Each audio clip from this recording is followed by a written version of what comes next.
Hello student standard 8।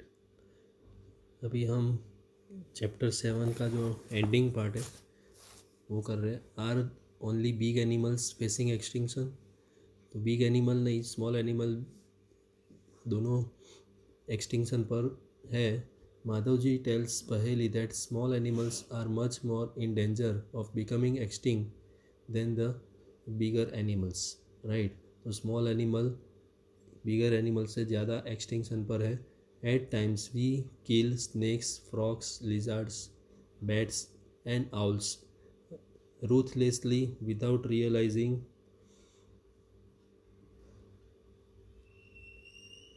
their importance in the ecosystem. Right, तो इनका importance ecosystem में बहुत ही है, तो भी हम ये सब काम कर रहे हैं।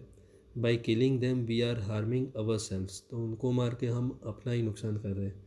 They might be small in size but their role in the ecosystem can not be ignored.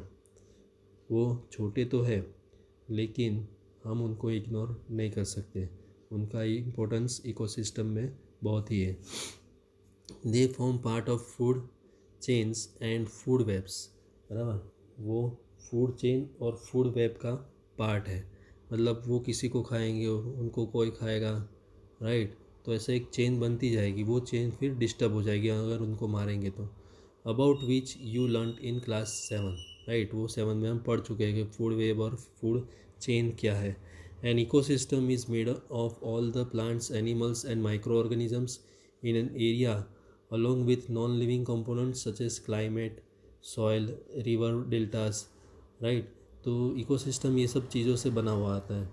किस किस चीज़ से? Plant, animal, micro organisms, right, non living और लिविंग, ये क्लाइमेट, सॉइल, रिवर डेल्टास, ये सब से इकोसिस्टम बना है। राइट, तो उसको हम डिस्टर्ब नहीं कर सकते। I wonder there is any record of all endangered species. बराबर, मुझे वंडर है कि ये सब चीज़ों का रिकॉर्ड है कि कौन सी एंडेंजर है। Then 7.9 red data book. Professor Ahmed explains about red data book to the children. He tells them red data book is the source book. Red data book is the source book which keeps a record of all the endangered animals and plants. Right, red data book क्या है? Which keeps record of all endangered animals and plants. Red data book is maintained internationally. Right, internationally उसको maintain करते हैं by an organization, एक organization है जो उसका सब डेटा रखती है। India also maintains red data book for plants and animals, तो इंडिया भी रेड डेटा बुक मेंटेन करती है। वो किस लिए होती है? Plants and animals found in India, जो इंडिया में प्लांट्स एंड एनिमल्स है, राइट, उसका वो रिकॉर्ड रखती है। Then migration. माइग्रेशन मतलब क्या? एक जगह से दूसरी जगह पर जाना। तो कोई प्लांट्स एनिमल्स है उनको कोई चीज़ नहीं मिलेगी, प्लांट्स तो नहीं जा सकते लेकिन एनिमल्स है उनको कोई चीज़ नहीं मिलेगी, तो अपनी चीज़ लेने के लिए वो दूसरी जगह माइग्रेट करेंगे। माइग्रेट मतलब एक जगह से दूसरी जगह जाना। The excursion party then enters deeper into the forest under the guidance of Madhav ji. Right, excursion मतलब क्या? What is meaning of excursion? Excursion party मतलब बच्चों की जो टोली है उसको एक्सकर्सन पार्टी है बोला है। Under the guidance of Madhav ji they sit near the Tawa reservoir to relax for some time. नीचे क्या लिखा है? What would happen if we had no wood. अगर हमारे पास वुड नहीं होगा तो हम क्या करेंगे? Is there any alternative available to wood, मतलब वुड के लिए कोई दूसरा ऑल्टरनेटिव है? I know that paper is one of the important product we get from forest. Right, तो पेपर ऐसी चीज़ है जो हमें फॉरेस्ट से मिलती है, वो इम्पोर्टेंट है हमारे लिए, क्योंकि सारा लिखने का समझाने का काम हम पेपर से करते हैं, सारा रिकॉर्ड रखने का भी हम पेपर से करते हैं, पेपर फाइल करते हैं हम, जो इम्पोर्टेंट चीज़ों के पेपर होते हैं वो फाइल रखते हैं हम। तो पेपर भी बहुत ही इम्पोर्टेंट चीज़ है और वो कहाँ से मिलते हैं हमें, फॉरेस्ट से मिलते हैं। I wonder whether there are any alternatives available for paper, paper का कोई ऑल्टरनेटिव है। Paheli observe some of the birds near the river, Paheli ने थोड़े बर्ड्स रिवर के नज़दीक देखे। Madhav ji tells the children that these are migratory birds, Madhav ji ने बताया बच्चों को कि ये माइग्रेटरी बर्ड्स हैं, मतलब थोड़े टाइम के लिए आए फिर अपने जगह पर चले जाएंगे। These birds have phloem here from other parts of the world, मतलब दूसरे वर्ल्ड की दूसरी जो पार्ट्स है वहाँ से ये बर्ड्स आए हैं। Migratory birds fly to far away areas every year during a particular time. Migratory birds जो है वो हर साल पर्टिकुलर टाइम पर क्लाइमेटिक चेंजेस की वजह से दूर दूर के एरिया में जाते हैं। They fly for laying eggs as the weather in their natural habitat becomes very cold, बराबर उनका जो एरिया है, उनका जो नेचुरल हैबिटेट है वहाँ वहाँ पर वेदर जो है वो कोल्ड होता है लेइंग एग्स के लिए, इसलिए वो जगह चेंज करते हैं। एंड इनहॉस्पिटेबल, मतलब उनको वहाँ रख नहीं सकते, इसलिए वो दूर के एरिया में चले जाते हैं। Birds who cover long distances to reach another land are known as migratory birds as Paheli learn in class 7 में पहेली पढ़ चुकी है कि जो बर्ड्स दूर दूर के एरिया मतलब लॉन्ग डिस्टेंसेस कवर करते हैं और दूसरे लैंड पर जाते हैं उसको हम माइग्रेटरी बर्ड्स बोलते हैं, right. Birds who cover long distances to reach another land are known as migratory birds, right, ये पढ़ चुके हैं 7th में। The recycling of paper, professor Ahmed draws attention of the children to another cause of deforestation, right. तो deforestation किस वजह से होता है उसका तरफ प्रोफेसर अहमद ने बच्चों का ध्यान खींचा। He tells them that it takes It takes 17 full grown trees to make 1 ton of paper. 1 ton of paper बनाना है तो उसके लिए 17 फुल ग्रोन ट्रीज हमें चाहिए, बराबर उनको काटना पड़ेगा तब जाके 1 ton ऑफ पेपर बनेगा, right.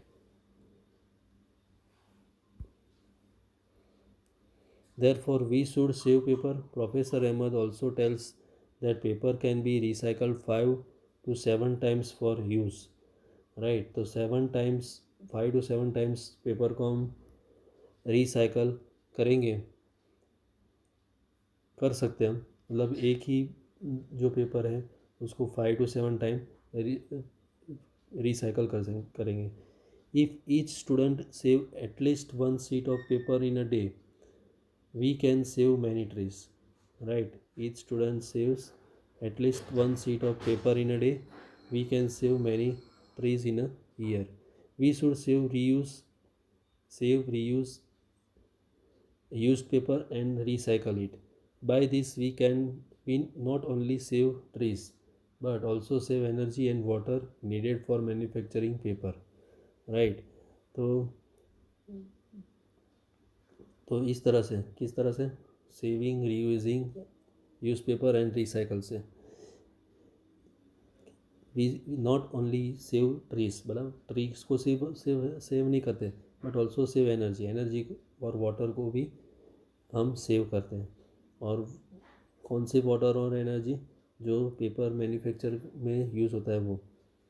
More over the amount of harmful chemicals used in paper making will also be reduced. तो हार्मफुल केमिकल्स जो पेपर मेकिंग में यूज़ होते हैं उसको भी हम रिड्यूस कर सकते हैं, बराबर। जितना ज़्यादा पेपर बनाएंगे तो हमारा ज़्यादा एनर्जी जाएगा, वाटर जाएगा, केमिकल जाएगा, तो ये सब हम चीज़ें बचा सकते हैं।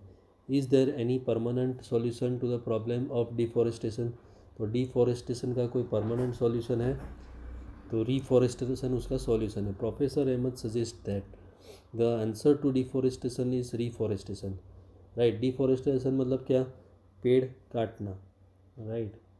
और रिफॉरेस्टेशन मतलब पेड़ वापस उगाना।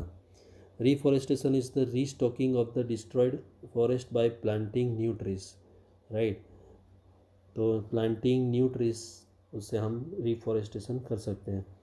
The planted trees should generally be of the same species, बराबर, जो जो जात के हमने पेड़ काटे वही जात के पेड़ हमें उगाने हैं, which were found in that forest. We should plant at least as many trees as we cut, जितने पेड़ हमने काटे उतने कम से कम हमें उगाने चाहिए। Reforestation can take place naturally also if the deforested area is left undisturbed, right. Deforested area को हम अनडिस्टर्ब रखेंगे, इट री एस्टाब्लिशेस इटसेल्फ, राइट, वो अपने आप ही री एस्टाब्लिश हो जाएगा, डिस्टर्ब नहीं करेंगे तो। In natural reforestation there is no role of human beings, natural reforestation में ह्यूमन बींग का कोई रोल नहीं है। We have already caused tremendous damage to our forest, already हमने अपने फॉरेस्ट को बहुत ही सारा नुकसान कर दिया है। We have to retain our green wealth for future generation, हमारी जो ग्रीन वेल्थ है फॉरेस्ट, उनको हमें फ्यूचर जनरेशन के लिए बचा के रखना पड़ेगा। Plantation of more trees is the only option, और उसके लिए कौन सा ऑप्शन है हमारे लिए? सिर्फ और सिर्फ प्लांटेशन ऑफ मोर ट्रीज है ऑप्शन में, बराबर। जितने पेड़ काटे वो वापस उगाओ, तो ही हमारा फ्यूचर जनरेशन ब्राइट रहेगा।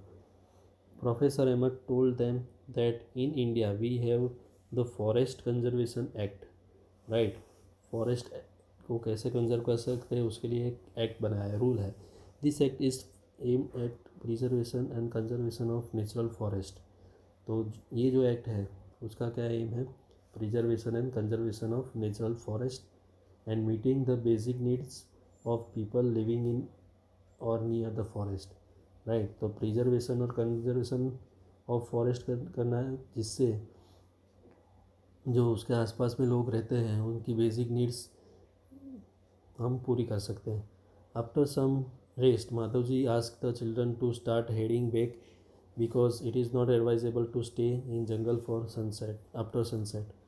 ओके, तो थोड़े रेस्ट के बाद माधव जी ने बच्चों को बोला कि अब आपको वापस जाना होगा, क्योंकि फॉरेस्ट जंगल में ज़्यादा मतलब आफ्टर सनसेट रहना एडवाइजेबल नहीं है, क्योंकि हो सकता है कोई जानवर अटैक कर दे।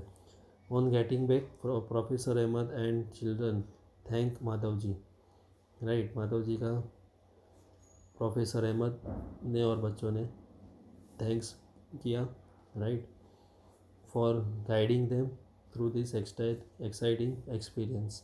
किसके लिए उन्होंने थैंक्स किया? कि उनको उन एक्साइटिंग एक्सपीरियंस जो है वो उन्होंने शेयर किया, गाइड किया।